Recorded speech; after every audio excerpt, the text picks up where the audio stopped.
Targeted killing is assassination. An assassination is always unlawful in war or peace. Two such killings were carried out on July 31st, 2024 by first Israel and then the United States in Iran and Iraq. Let me explain why assassination, even against enemies guilty of terrible acts of violence, is never lawful, and why actually it's counterproductive for those states trying to restore the rule of law, create a sense of order and peace in which human flourishing is possible. Under basic human rights law, international law, human life is precious. We have very restricted reasons why we will allow the authorities of a sovereign state to use lethal force and take human life. During regular peacetime, we will allow police authorities to carry out killings when they need to save a life immediately, and the only way to do so is through police use of a firearm, for example. In wartime, there are two sets of rules. First, there are the rules on when a state may resort to military force in the first instance. This is usually under the principles of self-defense we find in the UN Charter. And under the rules of self-defense, there has to be an armed attack that has occurred and is leading to an ongoing need to defend the state from that attack launched by another state.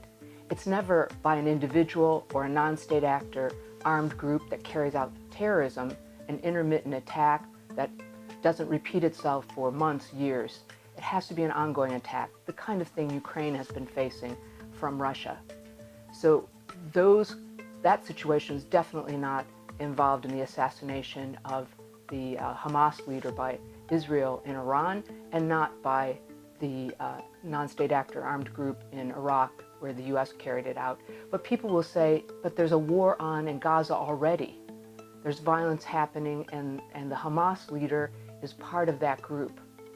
But we also know under international humanitarian law, the law governing the conduct of armed conflict, that it's never right to single out an individual.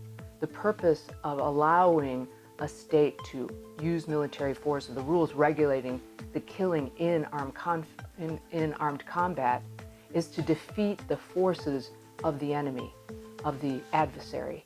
It is not to single out an individual to punish them for something they did in the past. So Haniyeh, the Iranian, or the person killed in Iran, was not in Gaza, was not part of the fighting, was not leading troops there. He was not in a command position that was actually trying to defeat Israeli forces in Gaza. We know from contemporary human rights rulings that when an individual is outside that situation of actual active armed conflict hostilities, we follow peacetime human rights law. We don't follow these more permissive rules governing the right to use military force and kill to defeat the adversary. Think about the United States and its targeted killing in Iraq on the same day. The United States is in Iraq by the invitation of the Iraqi government. They are the ones who are trying to defeat enemies, but the group that the United States attacked were the allies, the friends in Iraq by Iraq's own invitation. This, the United States tries to say, is somehow self-defense of the US in a war on terror. There is no war on terror, and what the US did was unlawful. It's adding to the cycle of lawlessness, the cycle of violence in the Middle East. The only way to stop it is to follow the law, get a ceasefire, first in Gaza, and then to negotiate peaceful settlement and political revitalization of that community so that the rule of law will be followed, peace and human rights will be complied with.